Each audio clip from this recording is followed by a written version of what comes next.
Ladies and gentlemen, the show we've all been waiting for, Paranormal Buzz Radio is proud to present REP Paranormal and Friends with your hosts, Kim Purvis and Allison Robinson.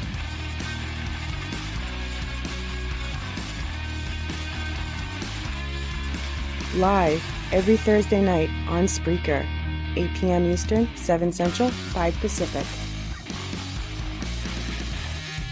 Be sure to check out their Facebook page, REP Paranormal Busters.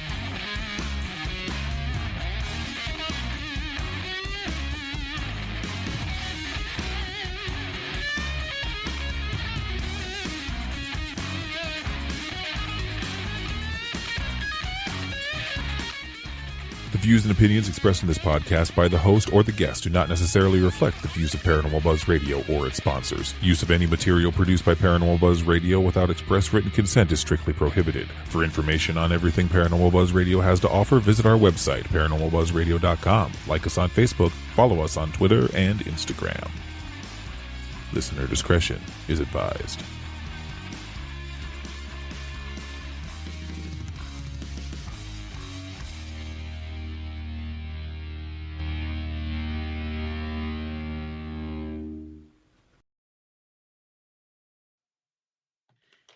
Everybody, welcome to another night of REP Paranormal and Friends. We have a special guest tonight. We have Anthony Blanchard, who is the founder and host of Center of Light Radio, whose listening audience has now reached over, 5 million listeners? Over the years, yeah.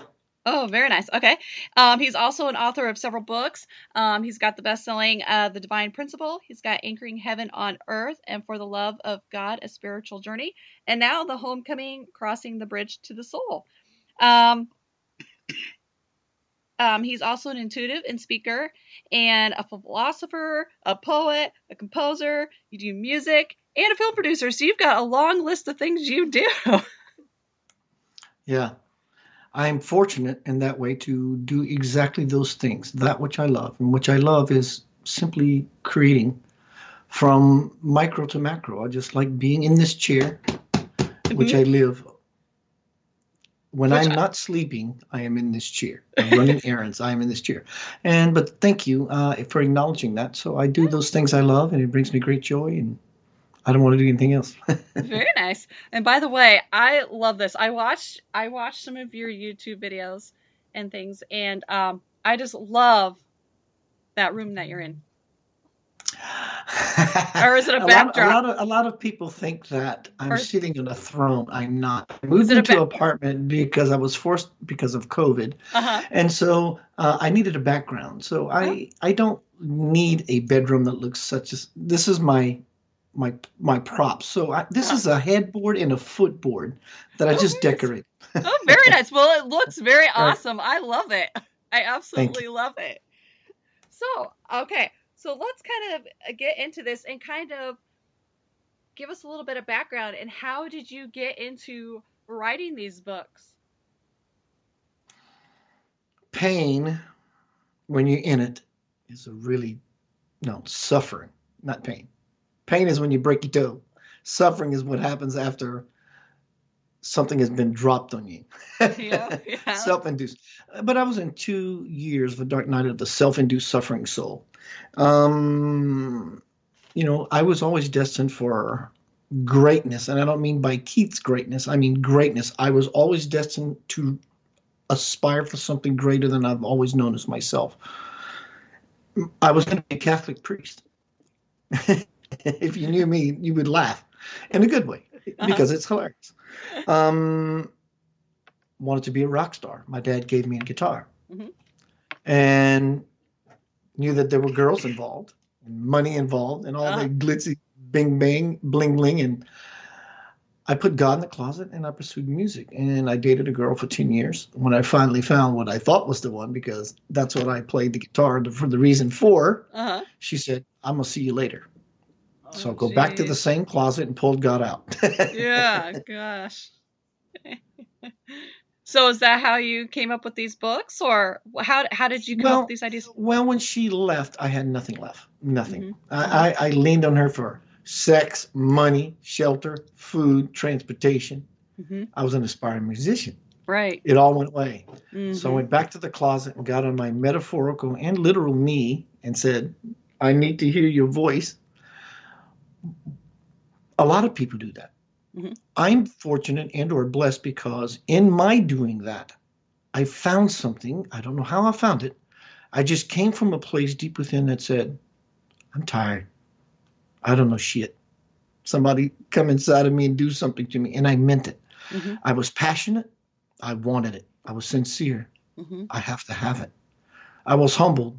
Please put me on my knees as I am now. And I was vulnerable.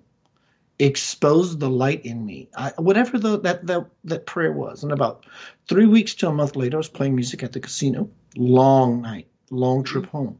I was tired. Went to bed.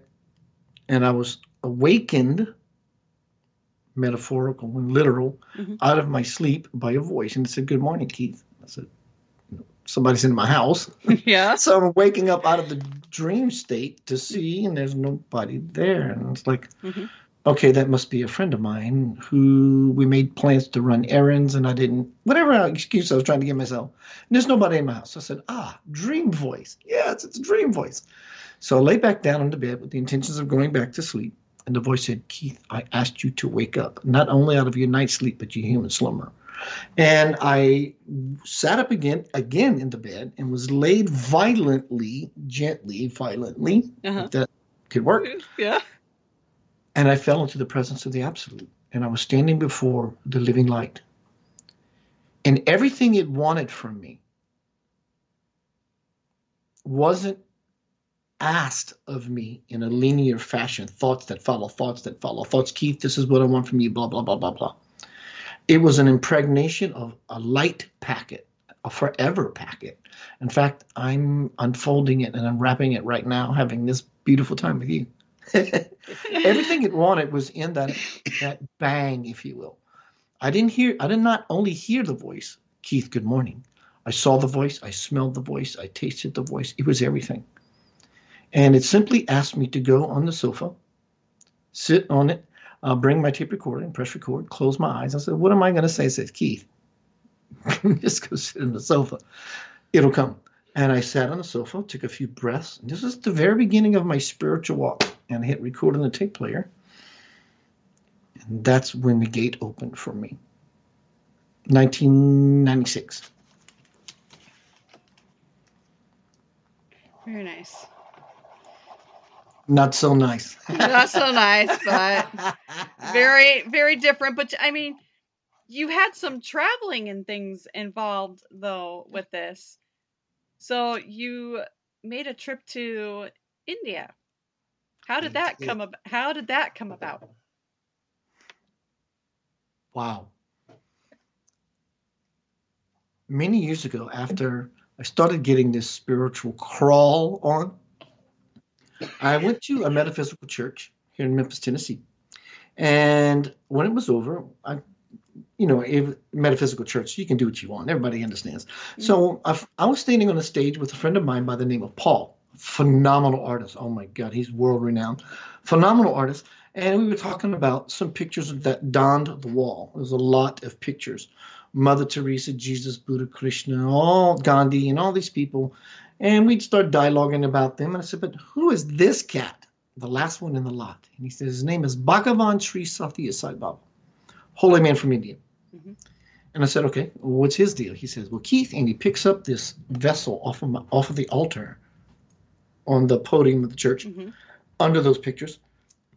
I wish I had it near. I don't. Picks up this vessel, and it's a vessel of holy ash. And he says, this man, alive today, has the ability to manifest things at will. And this came from the palm of his hand. I was like, that was it. I was hooked. Yeah. So I started reading every book I could find about Bhagavan Sri Satya Sai Baba. He doesn't write books. People write books about him. So I started reading every book I could find. I could start feeling him because of the character of who he is in those books I read. I can feel him in my house. And I started having dreams with him or about him. And for about a year, when I'm having these experiences, these are not dreams. When I'm having these experiences, I'm as conscious as I am now sometimes, if not more so. One night after a year, I'm being tapped on my etherical astral leg, if you will. And he's standing across from me across a river, however far. And so I immediately dropped onto my knees, and he says, Keith, stand up. This is not the time for that. He says, stand up. I said, yes, master. He says, and I'd say, I would love to do that. And all the books I've read, all the people who go there to debunk doctors, scientists, all that hype, they're going over there to disprove. These are the ones coming back writing these books. And they said, the people who actually met him and got to talk to him, he says, if I come to you in a dream, you are not dreaming. I am actually there. So he invites me to go to India, tells me to stand up. And I say, I've never done such a thing. How will I do it? I would love to go. I'm a musician. I'm trying to find my way. Where will I get the money? He goes, Keith, I got it. So I wake up the next morning, just flabbergasted, excited. I said, if I believe everything I've read, this is going to happen. 2 weeks later, I get a phone call from a lady named Debbie Jabbour. She says, hi, Keith. I said, yes, ma'am. What's your name? She said, Debbie Jabbour. I said, how can I help you? She says, Keith, a mutual friend contacted me and told me you're looking for a way to get to India to see a holy man. I said, yes, ma'am. She goes, Keith, I'm a flight attendant. I got some companion passes for the year that are about to expire. And I would not like that to happen, knowing you want to go to India to see a holy man. Can I give you a first-class round-trip ticket? So 3 months later, I went to India to experience the most amazing divinity and miracles that thousands of people collectively will never see in a lifetime. So that's how that all came about. Long, but... Very nice. And how was your trip to India? Like, what did you experience and the different things you had to do to get there? Besides waiting. It felt very rich, like cheesecake. Seriously. We all love cheesecake. After about 4 or 5 bites, it's too much, right? They give you a wedge this big. Right.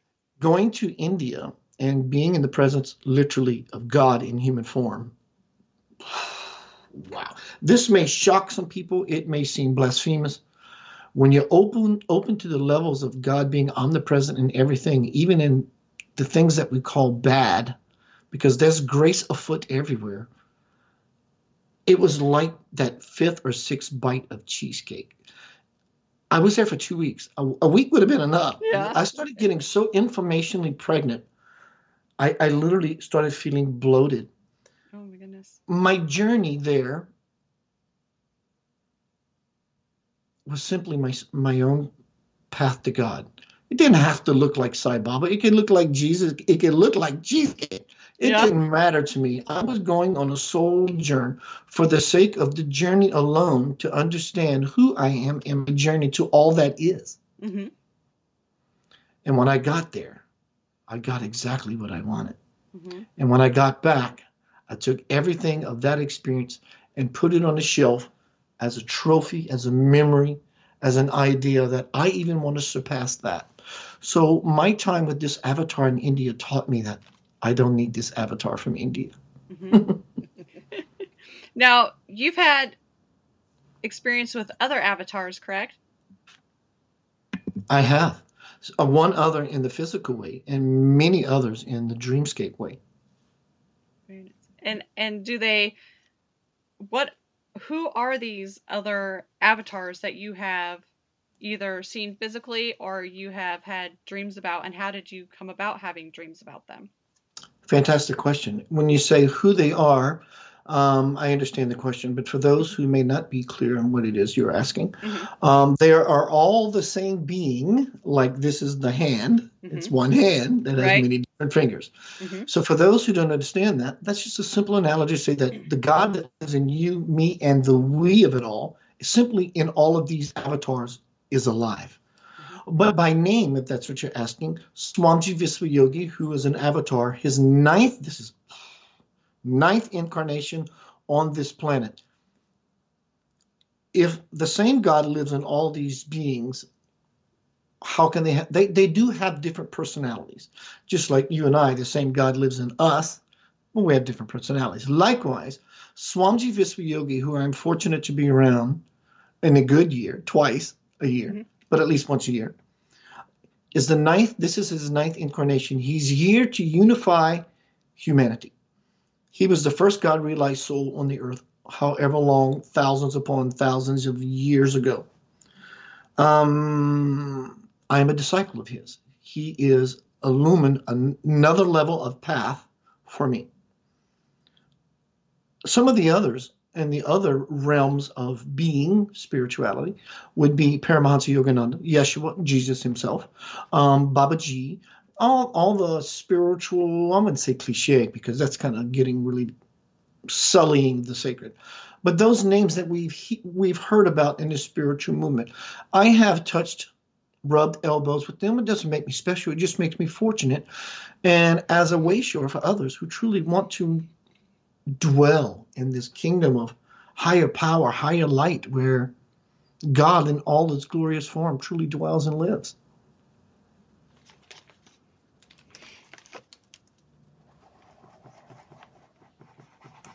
Just get into my place there. I love it. All right, so we're going through our questions. So I'm like trying to like scribble out as I go. I write everything down on a notebook so that way I can kind of remember.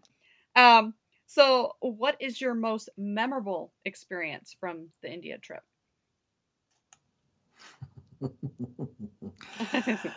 That's a loaded, question. Dangerous question. Seriously, and the loaded is equally as powerful as the dangerous, and the dangerous is equally as powerful. It's a long story. Do you want me to tell it? I will. We have time. Everything. Wonderful.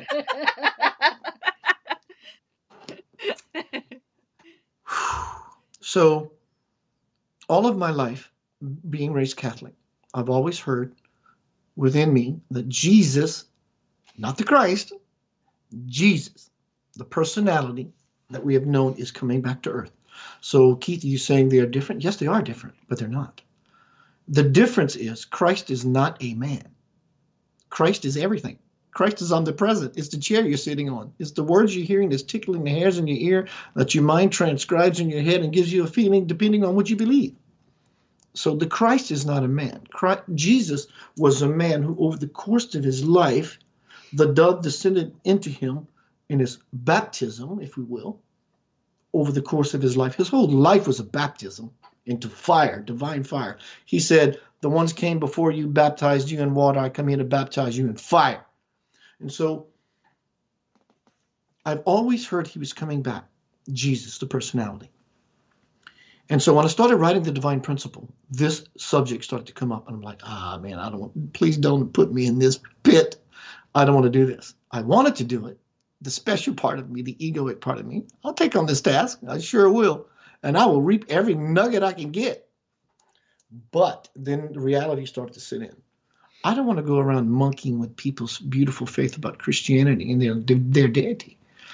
And that statement is what made me the candidate, because I decided to use my ego as the drive to bring out such a message. But my responsibility, that I have to be very clear about what I do, that's what made me the catalyst and the candidate. So one night when I'm writing The Divine Principle, one day when I'm writing The Divine Principle, I'm like, I'm just going to get out this. It's in my way. I keep hearing Jesus is coming back, So I'm going to vent it and put it to a side. That night, 2 angels came to me and they spoke in each ear simultaneously. They said, Keith, we've been giving you this message for years. You started the chapter, finish it. And I said, I'm done. I'll write it down. I'll stick it out. I'll stick my neck out there. So I wrote about it. Some years later come by. I get that phone call. I go to India. Even though I wrote about it, even inserted into the book that was yet to be published. So I go to India. And when I'm in America, I take a nap every day. When I was in India for 2 weeks, I never took a nap. So one day, I'm moving about early in the morning, and I go by a japamala, a prayer bead. So I go to the first darshan, which means blessings of a holy man, at 7:15. And I always got first row out of 35,000+ people there every day to see God on earth from all walks of life. clergy, sanitation workers, chefs, musicians, China, Russia, India, everywhere. And so he comes out, and he's walking, and he's literally 3 feet in front of me.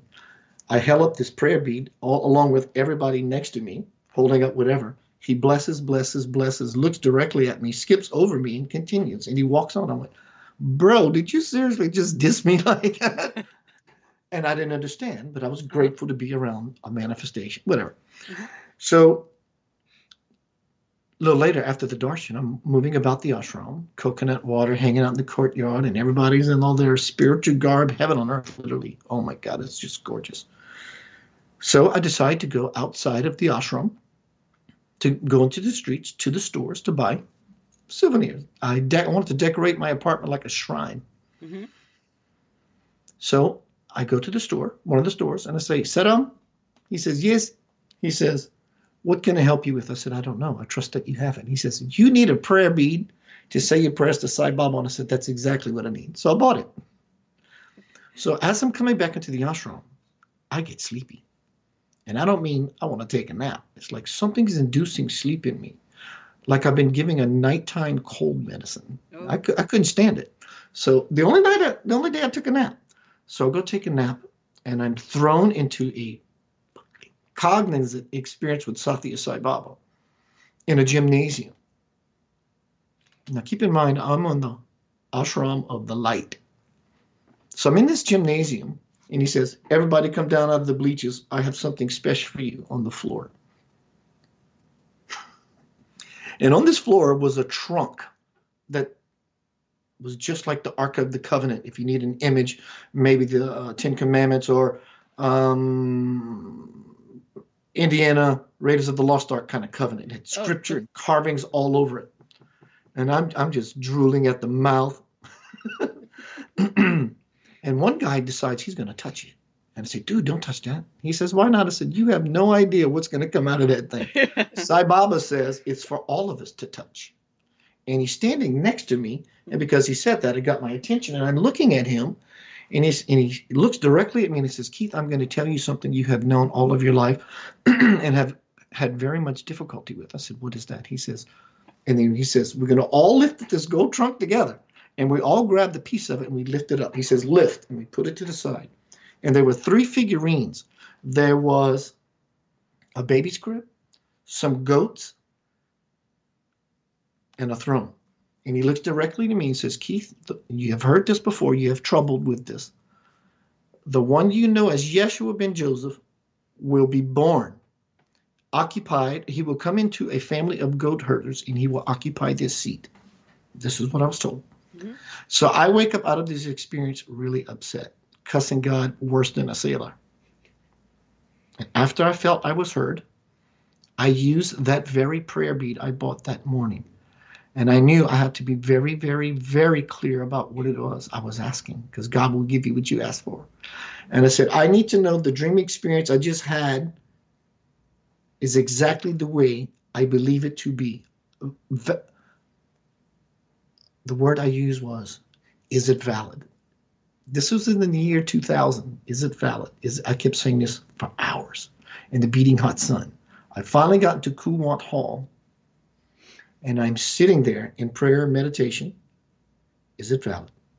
Is it valid? When I felt heard, I opened my eyes. And there's an attendant right in front of my face, mirroring me. We're almost touching noses. And of course, I jumped back like, what the hell? And I look at his ID badge, and it said, valid 2000. And I said, Saidam, what is that? He turned, he goes, oh, it's backwards.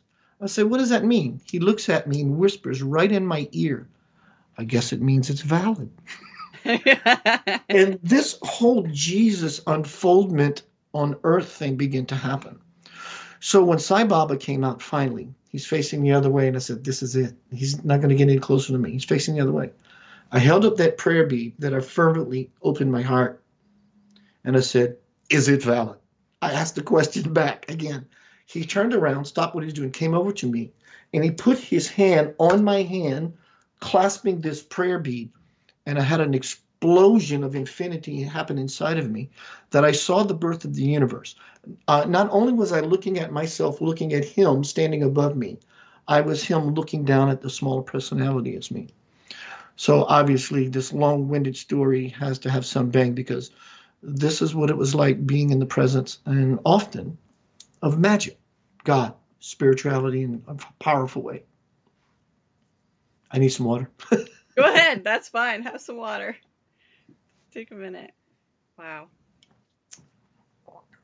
And so I take it you are Kim?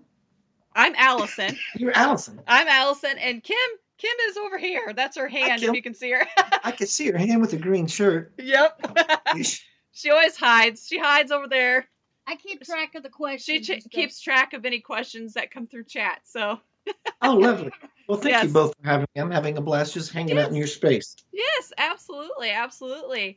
So let's kind of switch some gears here a little bit. Let's kind of talk a little bit about your show. So what do you like to talk about on your show? I know you had one about there was one I think about paranormal or UFOs. I can't remember who it was with. Something black. I just watched it the other day. Yeah, with Michael Roser, Dark Hour Roser. Yeah. I do that on my interviews. I love interviewing people. I love learning. But my greatest joy, since you asked, is doing just a one-off. I'm sitting in front of a camera. I may look at a Facebook stream or whatever, and people are talking. I see a lot of posts about anxiety or depression or this subject or that subject, spiritual, paranormal, and I will call it a title. I'll create a title, and I have no notes. I may find a video to support what I'm saying, but I just go in it very organic and very, very raw. Basically, I allow myself to, what I know is the open-eyed Keith, to get out the way and allow that very spirit to step in and do its thing. And that's sort of what I've been doing, talking with you girls here and everyone in the listening audience. So thank you. But that's my love. My greatest love and obligation and mission for the rest of my life is to empower people selfishly, because I love this feeling I get from being selfless. So it's really all about me. But I love seeing people smile, and especially from something I've done. I like the validation. It's like a torch saying, walk this way, keep doing more of this. People ask me, how do you know you're on the right path? The measurement stick is joy. However much joy, to wherever depth you have it, there is no greater walk. There's your barometer. There's your compass. It's really not hard. Spirituality is not hard. In fact, it's called being light, not heavy. So when we light and we just simply be, things simply help us to see. But that's my passion, is to, if there was ever a shortcut to spirituality and God realization, I would somewhat be that kind of guy. And how do you use all this to help others? I come from that very place that I want to see come alive in them. For example, if I may demonstrate, like right now, I can simply close my eyes and I begin to feel this fireball, if you will. Fire, it's not really a fire as we see it. It's something that burns, turns, churns, and yearns inside of me, forever changing into infinite possibilities. And I simply take that in word fashion, a holding space fashion, and deliver that. That is what gets me going. Not only do I get a reciprocal from watching people expand and grow down the timeline, but in the moment of being in that space, I feel so frickin' alive. In fact, there's no time, there's no death. All there is life. All there is life. And that's the stream that I love playing with my brothers and sisters in, is that garden of forever. Just being innocent children allowed to do what we want, provided we don't impinge and infringe on other people. Everything else is allowed. Everything else is a rule. The law is be joyful, blissful. And the other law is don't screw with people. Everything else is nonsense. I had a sneeze coming on there. God bless you. It never fails. Every show, I always, about halfway through, I have to sneeze, and I usually try to hold it.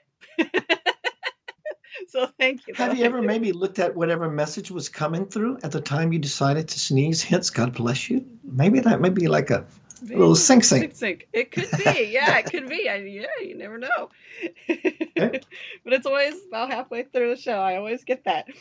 Kind of going on with, I know you said that you watch some of the Facebook lives and like whatever kind of people are talking about, you might start talking about. I know one of the questions I saw pop in through chat was, what are your thoughts on like the paranormal? Oh, I love the paranormal. I love the super paranormal. I love beyond normal. Normal's boring to me now. In fact, that which is everything beyond normal is my new normal. I love it all. I've lived the alien lifestyle. I still do. I love the conversation. I love the whole topic of it. I love the idea of disclosure. Mm-hmm. I don't need disclosure anymore. It was disclosed to me. I hung out with an alien human hybrid on the Earth for 4.5 years by the name of Nucleus A, who happens to be head of security for this quadrant of the Milky Way galaxy. And you're probably going, oh my God, this guy has lost it. No. I have lost it so much that I found something. No, I'm very interested in like aliens and things like that. I always have been. And that's actually next week's topic. So I'm kind of, I think that's awesome though, that you're talking about this and that you've had experiences and encounters with extraterrestrials. So, I mean, have you ever been like above, like on one of their spacecrafts or anything like that? I was last night. I was truly on a, it sounds like a painted picture. It doesn't matter to me. I know what I experienced was real. I was on the spaceship, the mothership Earth.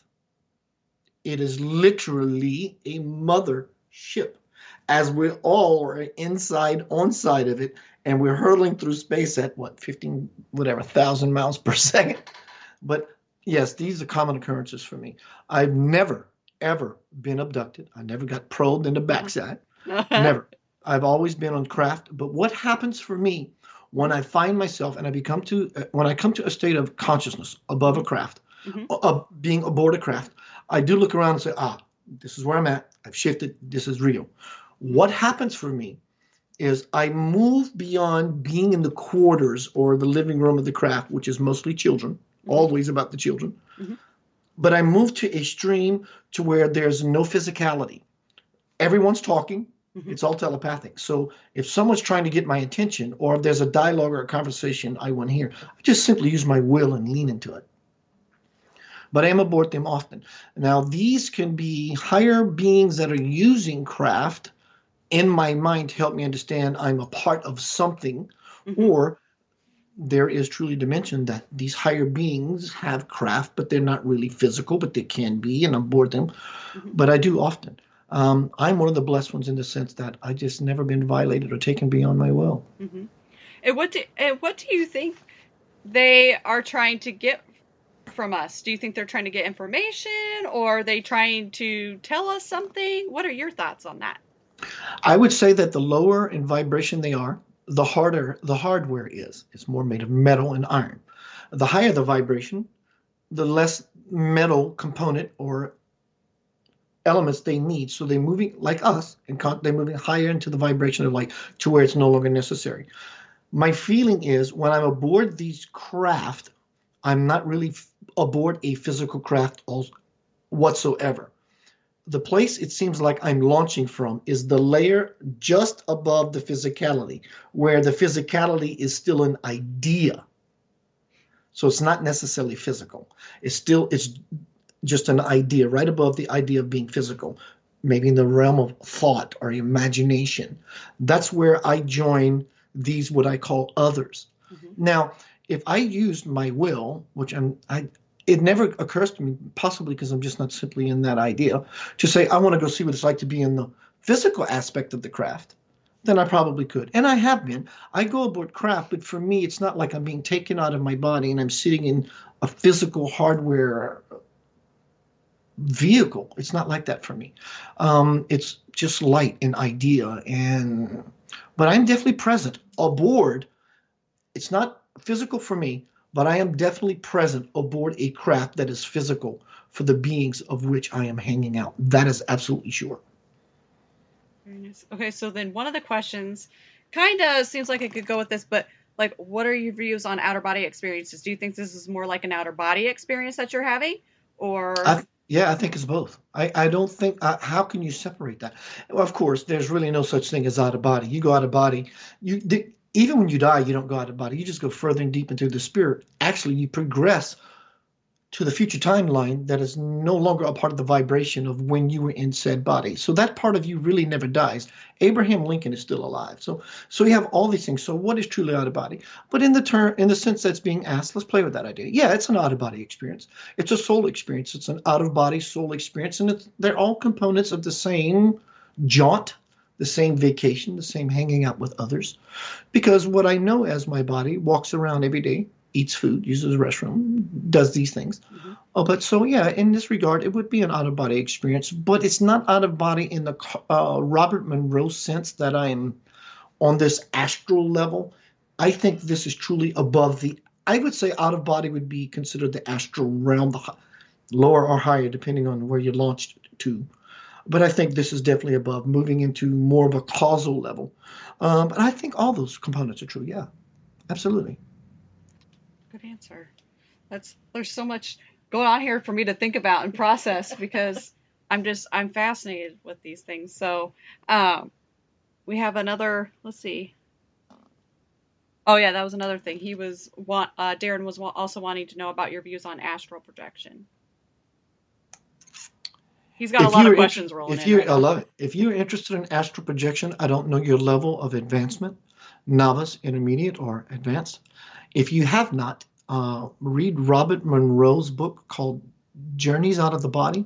He used to be the president of NBC back when you had the turkey with the three-colored tail. Uh-huh. Yeah. So we're playing in the same age boat. But he was just a normal guy. He didn't believe in none of this nonsense. He was the president of NBC. Mm-hmm. And he's walking down the road one day, and he got these vibrations. He said, what the hell is happening? And so he decided, maybe I just need to go take a nap or whatever. And the whole thing started to happen. So I've had out-of-body experiences that I visited a friend of mine. When this all first started to me, my mentor put me in a rebirthing session, breathing like this, to take you beyond the mind. And I blacked out for 30 seconds. So I come back to, just started breathing again. Uh-huh. Well, the next night, I went to a club. And those 30 seconds I blacked out, I was out of my body. And I saw a girl friend of mine walk in the club. We're across the club. We're waving at each other from a distance. We give that each other that come here sign. Yeah. So eventually she made her way to me.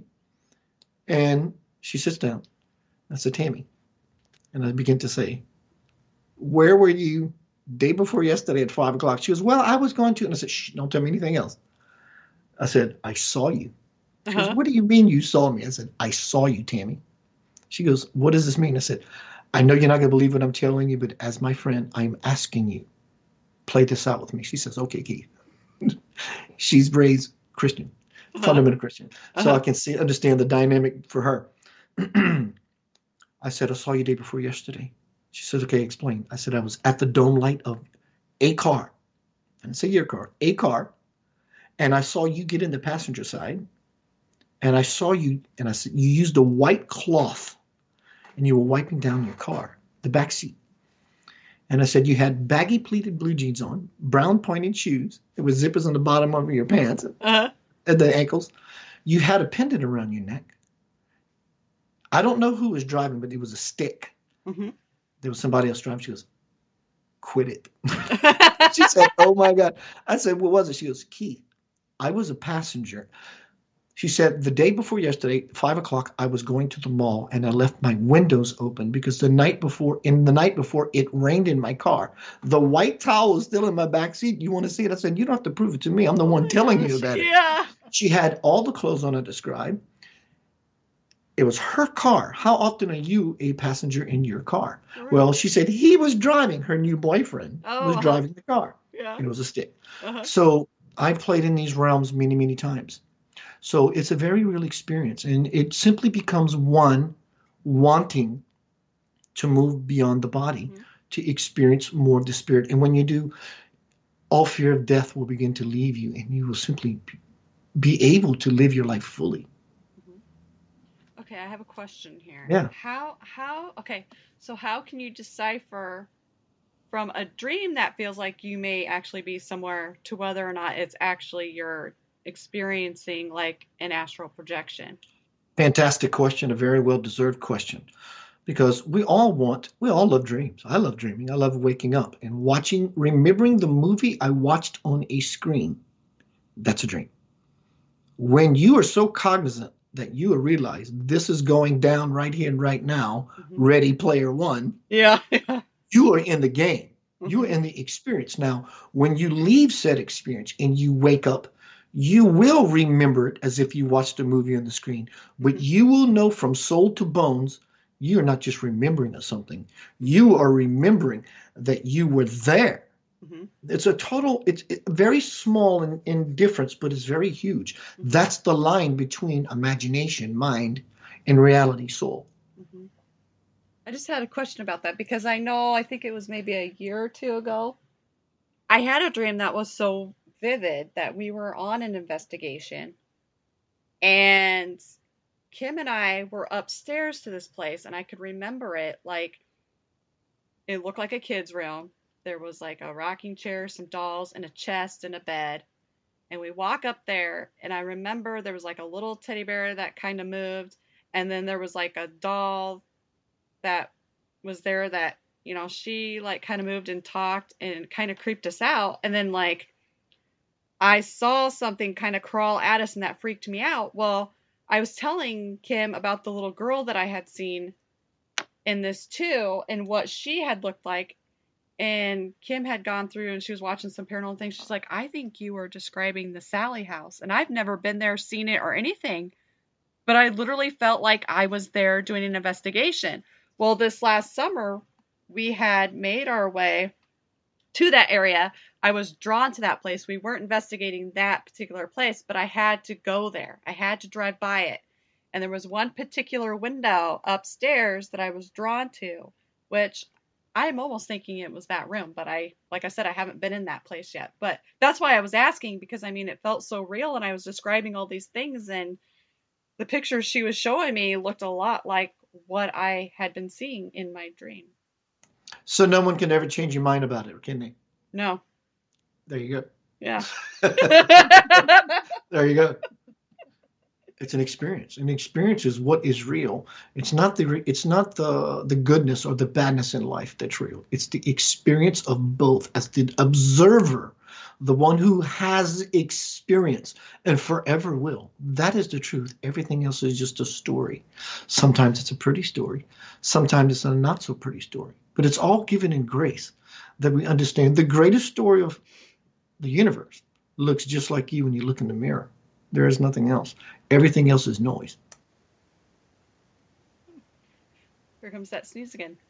There you go. There's your message. Girls, if you don't mind, I have to tend to something for 30 seconds. Can I do that without? Yeah, you're fine. You're fine. I'll catch up and get the questions. Yep, absolutely. Yep.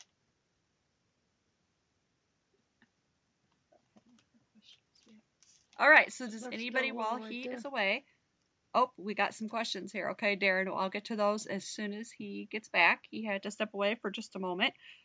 But while we're taking this little break for a second, remember everybody that this weekend is Kim's birthday. So make sure you give her a shout out. And it's also Taylor's birthday. Yep, Taylor's birthday from Raven Rose. Yep, Taylor's birthday from Raven Rose. And then, of course, Kim. So make sure everybody gives them shout outs on social media. And we will be going live this weekend. We've got an investigation this weekend. Yep, so stay tuned to that.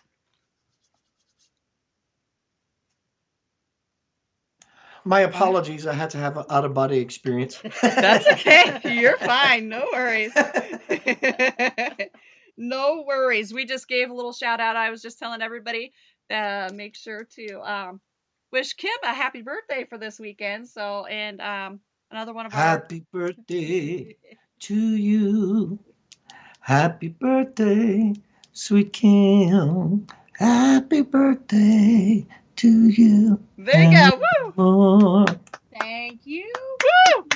Very nice. Very nice. That was very nice. Very nice. Okay, so we got some more questions. Darren's on a roll, so He's Come finally on. got him going. he is whipping them out like this right now. So we'll get them answered here. They were right there. Oh, okay, you got them all. Okay. Okay, so one of his questions is, what are your views on deja vu and your dream combination? Deja vu is very real, but it's overworked. It's overexcited. There's a side of deja vu is not what it seems. Yes, we've all had that experience. It's like, whoa, what is that? And so many different layers and fractals and multi dimensions of an awareness kicks in and goes, I've been here before, but I'm just getting in here now. So how can that be? That is the greatest question, is how can that be? That's where liberation is. But also deja vu, it can be tricky in the sense that when we go, let's say you, I, and others, we're going to a supermarket and we're hanging out. We're going to Wally World, watch all the crazy people do what they do. And we're crazy because we're there with them. Yeah. So the point is, we're just hanging out. And as we walk in the door, you say something to me, and that triggers this whole experience. Mm-hmm. The mind, the senses of ourselves, the nose, the eyes, taste, hearing, feeling, intuition, all this, we get bombarded with this all the time.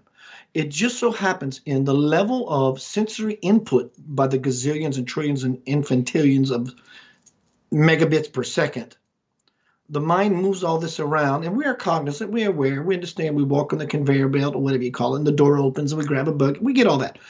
But in this swirling and twirling about in the experience, some of it makes a pass. I'm going to go get a buggy and walk to the door, go get a buggy, and you said something to me, and then it passes around again. And so this quick loop in a matter of beyond a fraction, levels we can't even possibly grasp, small intervals, it passes through the filter again. So it seems like this experience has occurred before. So what I'm saying is, beyond those two, everything else is possible. So deja vu, in fact, right now, me talking, you listening, you experiencing, we all experiencing each other, is deja vu. This is simply a memory. This is something that's already happened. It never happened. It's already happened. It will always happen. Like leaving the body in death, sometimes, always, we leave that experience behind as we gradate into another experience of fullness. So this is always an unfoldment process. So in such a way, it's all self-created here and now, but it's also a memory. And this loop will spin around. We have to spin ourselves around and do the hokey pokey. Turn ourselves around. Yeah. But I love it because it's so dreamy. And sometimes we all love dreaming. We all love daydreaming. We all love dreaming, but sometimes nightmares happen. So this is applicable on every possible level. But it's all dreaming. And the magic happens when you realize you will never die. Well, Keith, I understand I will never die because my body's going to die. No, I mean, really, lean into that. You will always exist. You will always exist. That's like sucking on a spiritual lollipop and your favorite flavor, and you just feel like a kid again, because such a liberation happens when you simply realize that you're immortal, you're eternal. God bless you. I know. It's hanging there. I'm trying to hold it till afterwards because I always sneeze during the show. Let it out, sister. Cast out that demon. I know. Okay, let's see here. Another question is, being out of your body for 30 seconds, how long have you gone in that state of your body, or in that state? And then it says, of your body, does it feel like you're gone for hours? Absolutely. Many years ago, this brings me back many years ago. I'm sleeping. I'm in an experience. I have a wife, 2.5 children. I have a job, 9 to 5. I lived this experience for 2 weeks. And you know that tug Think about this, everyone. Imagine it. You're sleeping last night and you're about to wake up and you're in that little zone in between being unconscious and the gray area, and you feel the tug that's pulling you to the bedroom and you're about to open your eyes. So after this 2-week life experience with a wife and 2.5 children, I feel that tug and I feel that, oh my God, what an amazing experience that was. And I feel I'm awake because I woke up from said dream experience. And I'm living a life with a wife, 1 whatever children, 9 to 5. For a week. And then I feel that same tug happening again, and I'm actually waking up into my on earth bedroom. So I lived 3 weeks in 8 hours. Wow. Of sleep.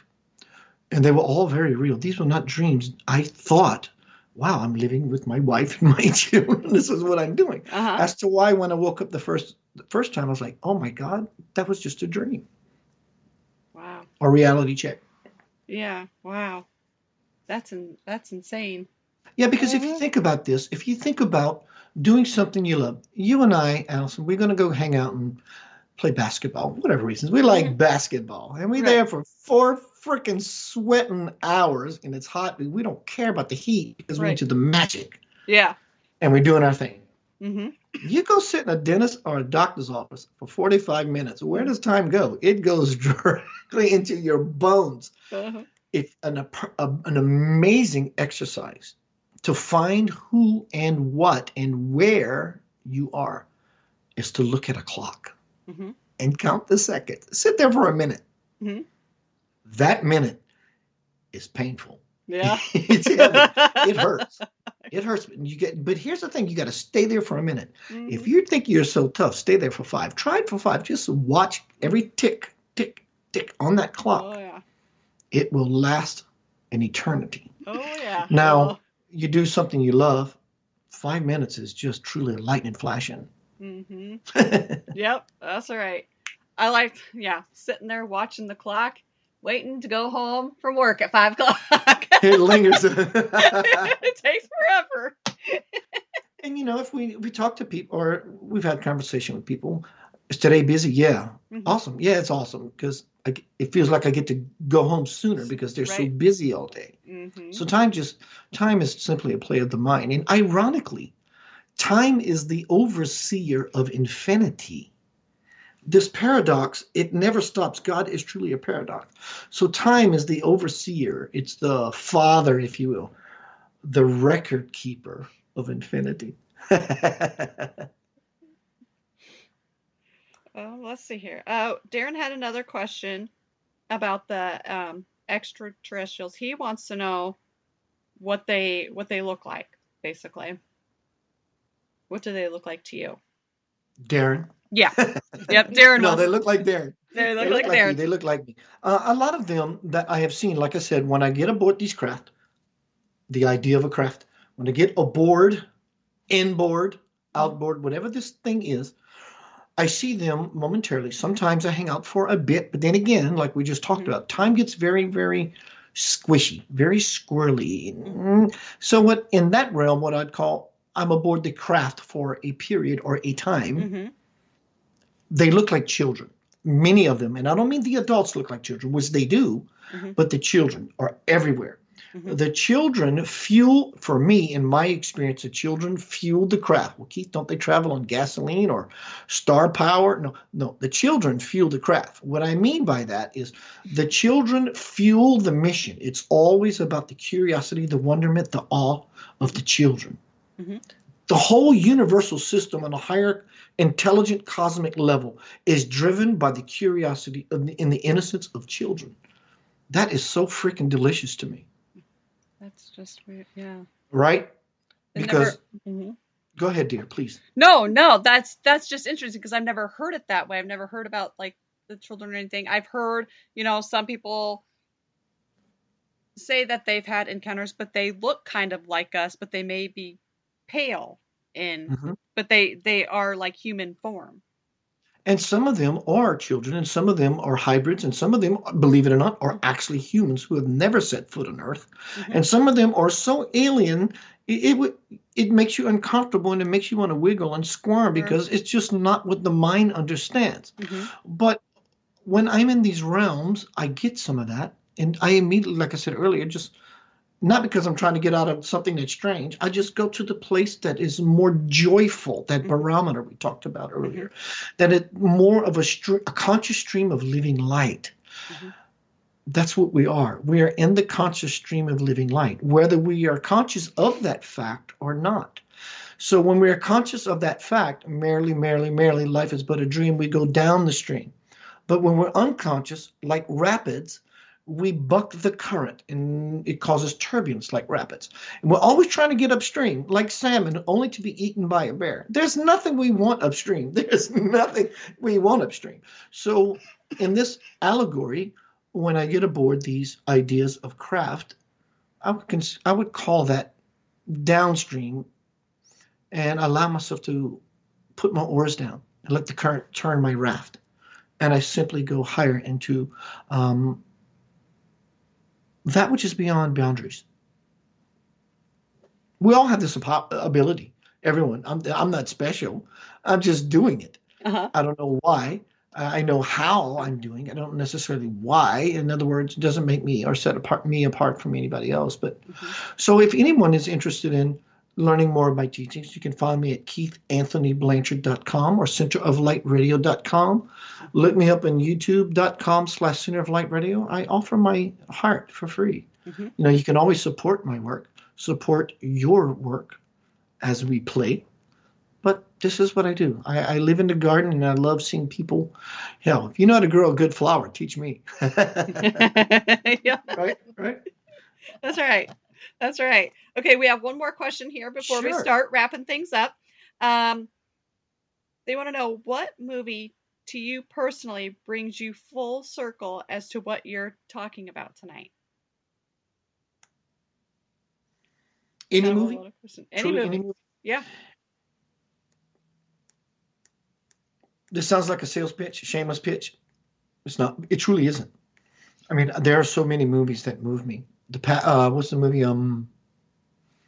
Martin Scorsese. The Last Temptation of Christ. Love it. One, it makes Jesus a man. It doesn't make him so divine. It shows his gradation into divinity. And as he is divine and a man, and so we become man and divine ourselves. If you go to youtube.com, or if you can find me, Keith Anthony Blanchard, you know how to find me, or how you're technologically savvy this way. Go to keithanthonyblanchard.com or centeroflightradio.com and look up this movie that I made in a month. I never made a movie before. I get out of bed and it says, make a movie. So I fashioned this dialogue and got these Google images and some clips. So to answer your question, it's not a sales pitch. It's truly because of the question you asked. What best describes what I'm offering? Is this movie I've created called And the Meek Shall Inherit the Earth, the Prophecy Realized. It's about a 50-minute view.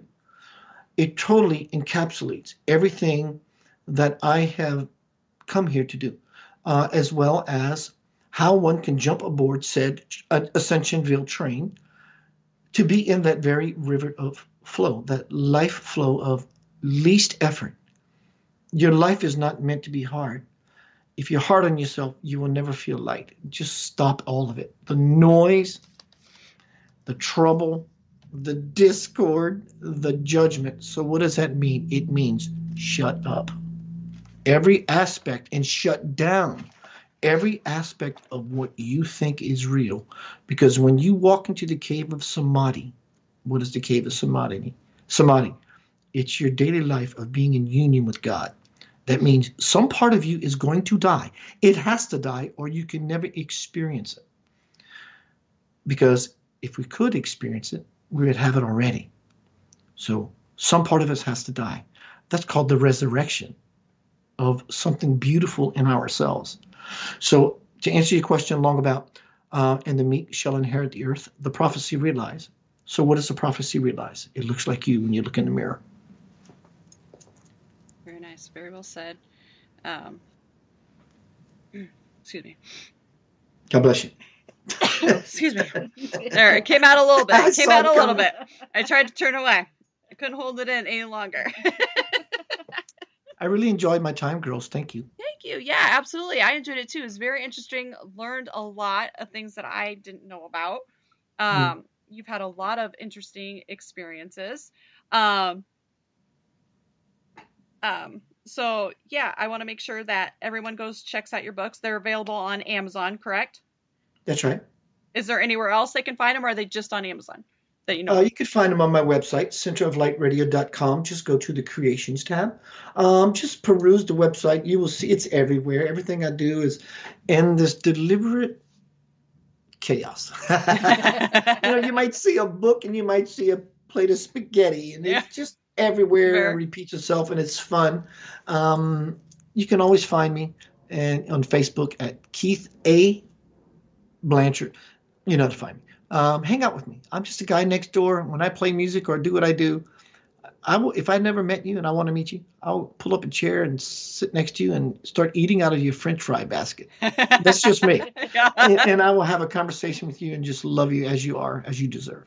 That's very me. nice. Very nice. So make sure everybody that's listening right now and that's in chat, go check out Keith on his websites. Go check out his YouTube. Very interesting on there as well. Make sure you guys go check out his books on Amazon.